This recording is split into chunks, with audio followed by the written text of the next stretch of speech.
So, our today's topic is monoclonal antibody. Mono का मतलब होता है सिंगल, क्लोनल का मतलब होता है कि हम जब किसी भी चीज़ को क्लोन करते हैं उसके बहुत सारे क्लोन्स बनाते हैं। क्लोन्स यानी कि उसके दिखने वाले सेम अपीयरेंस वाले चीज़ें जब हम बनाते हैं उसको क्लोन कहते हैं। और एंटीबॉडी हमारे इम्यून सिस्टम बनाता है ताकि वो हमें फॉरेन पार्टिकल या एंटीजन से प्रोटेक्ट कर सके। सो एंटीबॉडी क्या होती है? एंटीबॉडी एक प्रोटीन होती है। एंटीबॉडी एक प्रोटीन होती है जो कि हमारा इम्यून सिस्टम यूज़ करता है ताकि वो हमें क्या कर सके, ताकि जो एक फॉरेन पार्टिकल हमारे बॉडी में आ गया है, जैसे कि फॉरेन पार्टिकल क्या होता है, कोई भी बैक्टीरिया हो सकता है फॉरेन पार्टिकल, कोई भी वायरस हो सकता है, कोई भी बैक्टीरिया कोई भी वायरस हो सकता है फॉरेन पार्टिकल। ये क्या करते हैं? हमारी बॉडी को हार्म पहुंचाते हैं। तो एंटीबॉडी का काम होता है कि वो इनको आइडेंटिफाई करके वो इनको न्यूट्रलाइज करे ताकि ये हमारे बॉडी को कोई हार्म ना पहुंचा सके। एक स्पेसिफिक एंटीबॉडी के लिए एक स्पेसिफिक एंटीजन होता है, यानी कि अगर आपकी बॉडी में कोई भी एंटीजन आया है तो वो एक एंटीजन स्पेसिफिक होगा। तो उस स्पेसिफिक एंटीजन के लिए एक स्पेसिफिक एंटीबॉडी रिकॉग्नाइज करेगी उसको और तब वो उसको अपना टारगेट बनाएगी। ठीक है। उसके बाद मोनोक्लोनल एंटीबॉडी क्या होती है?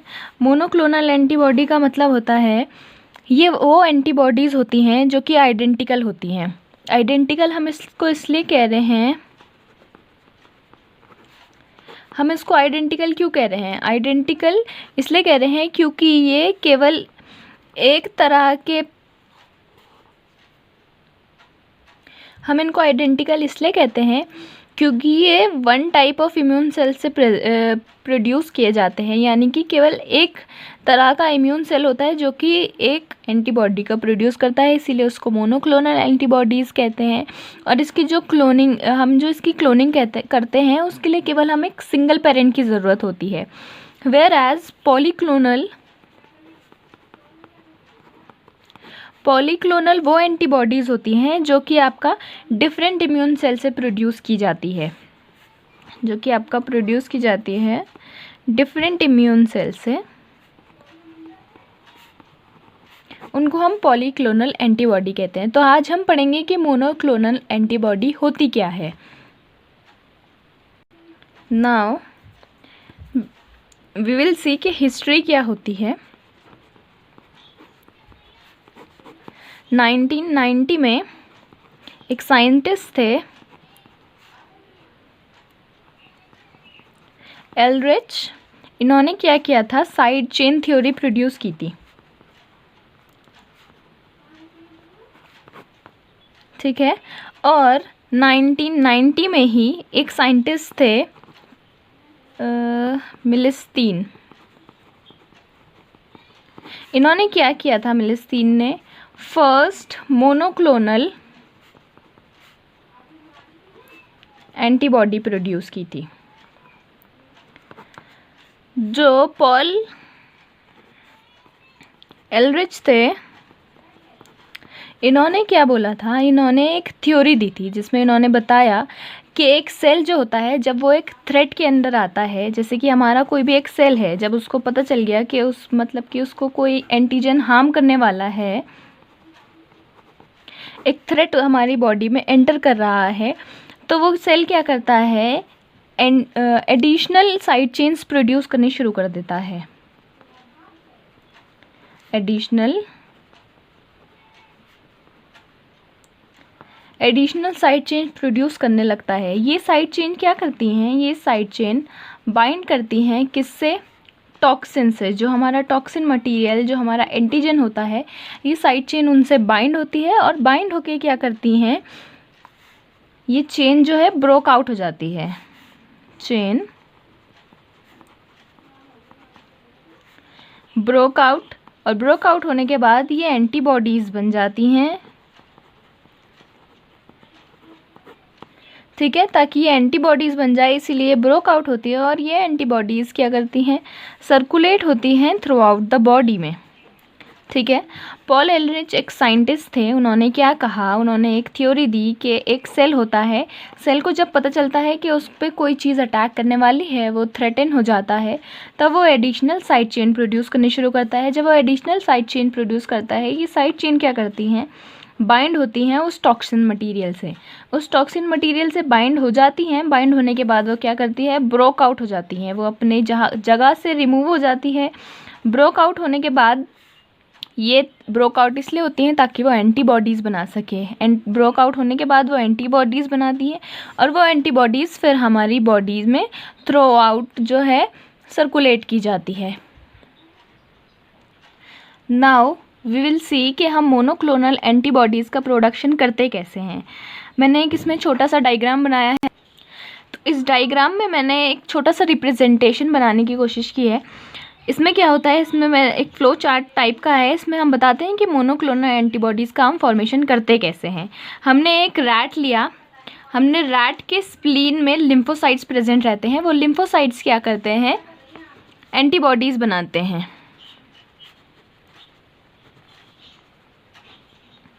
ठीक है, ये लिम्फोसाइट्स एंटीबॉडीज़ बनाते हैं। तो हमने क्या किया, रैट में हमने इंजेक्ट किया एक टारगेट एंटीजन। ठीक है, जैसे ही हमने वो एंटीजन रैट में इंट्रोड्यूस किया, उसके स्प्लीन ने क्या करा, लिम्फोसाइट्स में एंटीबॉडीज़ बनानी शुरू कर दी। जैसे ही एंटीबॉडीज़ बनानी शुरू करी, तो वो एंटीबॉडीज़ जो उसमें बनी, वो उस एंटीजन के अगेंस्ट बननी शुरू हुई। अब हमने इसमें क्या करा, हमको क्योंकि मोनोक्लोनल एंटीबॉडीज़ बनानी थी, ये जो एंटीबॉडीज़ बनी, इनकी जो लाइफ स्पैन था ये ज़्यादा टाइम के लिए नहीं था। तो हमको इस लाइफ स्पैन को बढ़ाने के लिए हमने क्या करा, हमने एक ट्यूमर सेल लिया। ट्यूमर सेल की एबिलिटी होती है कि वो बहुत जल्दी ग्रो करते हैं, बहुत वाइडली डिवाइड होते हैं, इसलिए हमने एक ट्यूमर सेल लिया, और जो रैट की जो एंटीबॉडीज़ बनी थी, हमने वो एंटीबॉडी फॉर्मिंग सेल को लिया और उसको हमने फ्यूज़ करवाया ट्यूमर सेल के साथ। अब जब हमने उसको फ्यूज़ कराया, तो फ्यूज़न में क्या हुआ, एक हाइब्रिड बना। हाइब्रिड में क्या हुआ, एंटीबॉडी फॉर्मिंग जो उसकी एबिलिटी थी कि वो एंटीबॉडीज़ बना रहा था, एंटीबॉडीज़, ताकि वो एंटीजन से फाइट कर सके, उसके वो वाले कैरेक्टर्स भी आ गए। और जब हमने ट्यूमर सेल बनाया, तो ट्यूमर सेल की एबिलिटी होती है कि वो बहुत वाइडली डिवाइड करता है, तो इसलिए हमने इसमें दोनों जो थे कैरेक्टर्स वो लेने चाहे, तो हमारे दोनों कैरेक्टर्स इसमें प्रोड्यूस हो गए। अब जब हमारे पास ये वाली दोनों कैरेक्टर का हाइब्रिड जो है हमें मिल गया, अब हमने उस हाइब्रिड को क्या करा, हाइब्रिड को हमने क्लोन करना चाहा। एक सिंगल पेरेंट से हमने क्लोनिंग की, इसलिए हम उसको मोनोक्लोनल कहते हैं। तो हमने इस हाइब्रिड को लिया, उसको कल्चरिंग की, उसकी स्क्रीनिंग की। अब हमने इस हाइब्रिड से बहुत ज़्यादा, अब जब हमने इसकी कल्चरिंग की ताकि हम उसके क्लोन्स बना सके, तो इस तरह से हमने उसको कल्टीवेशन किया, और कल्टीवेशन से हमें बहुत सारी एंटीबॉडीज़ मिल गई। ठीक है, तो ये जो था मोनोक्लोनल एंटीबॉडी का प्रोडक्शन टेक्नोलॉजी जो ये डेवलप हुई थी, वो 1975 में हुई थी, और वो जॉर्जेस कोहलर और सीजर मिलेस्टी ने की थी। इसकी इन्वेंशन इसका इन दोनों साइंटिस्ट ने किया था। नाउ जो हमने उसके प्रोडक्शन के लिए जो मीडियम लिया था, जिसमें हमने जो है अपनी मोनोक्लोनल एंटीबॉडीज़ को ग्रो करवाया था, वो मीडियम जो था उसको हम हैट मीडियम कहते हैं। इसकी फुल फॉर्म होती है हाइपोजेंथिन अमीनोपेट्रिन थाइमिडीन। ये मीडियम जो है वो कंटेन करता है हाइपोजेंथिन, अमीनोपेट्रिन और थाइमिडीन कंटेन करता है। ठीक है, इस मीडियम को हम सिलेक्टिवली लेते हैं, किसके लिए, फ्यूज्ड हाइब्रिडोमा के लिए। जो हमारे पास फ्यूज हाइब्रिडोमा सेल्स होता है, ये केवल उनको ग्रो करता है। क्यों, ये अनफ्यूज माइलोमा सेल्स को ग्रो नहीं करता। अनफ्यूज माइलोमा सेल्स को ये ग्रो नहीं करता। ऐसा क्यों होता है, ऐसा इसलिए होता है, जो अनफ्यूज माइलोमा सेल्स होते हैं या आपके अनफ्यूज स्प्लीन सेल्स होते हैं, वो ग्रो नहीं कर पाते इसमें, क्योंकि वो लैक करते हैं HGPRT को। जो आपके माइलोमा सेल्स होते हैं वो लैक करते हैं HGPRT। HGPRT क्या होता है, हाइपोजेंथीन ग्वानिन फॉस्फोराइबोसिल ट्रांसफरेज। क्योंकि ये अनफ्यूज्ड माइलोमा सेल्स जो हैं HGPRT लैक करते हैं, तो इससे क्या होता है, वो रेप्लिकेट नहीं कर पाते अपने DNA को, इसलिए उनका जो है एक लिमिटेड लाइफ स्पैन होता है। इसीलिए जब हम इस मीडियम में दोनों सेल्स अपना पूरा सेल कल्चर इसमें डालते हैं, तो इसमें केवल जो आपका फ्यूज हाइब्रिडोमा सेल्स होता है, केवल वो ही आगे रेप्लिकेशन कर पाता है। अनफ्यूज माइलोमा सेल्स जो होते हैं वो आगे रेप्लिकेशन नहीं कर पाते। अब हम देखेंगे कि इनका डायग्नोस्टिक यूज़ क्या है।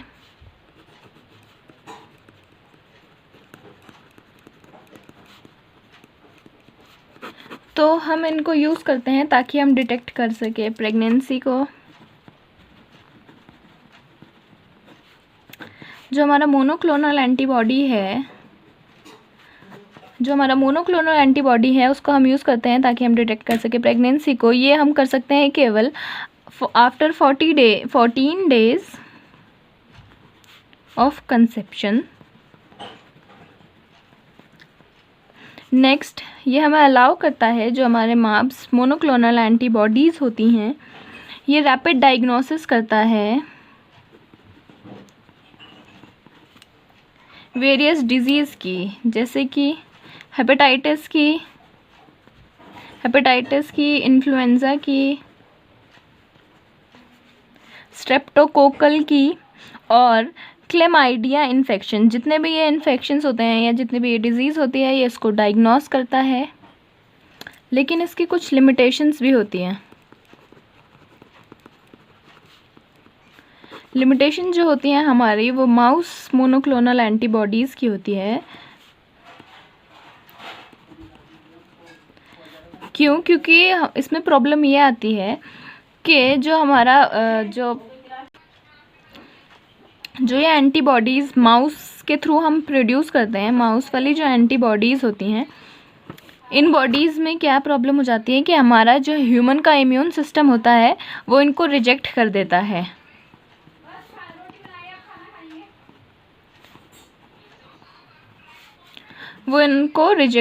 है। This is the main limitation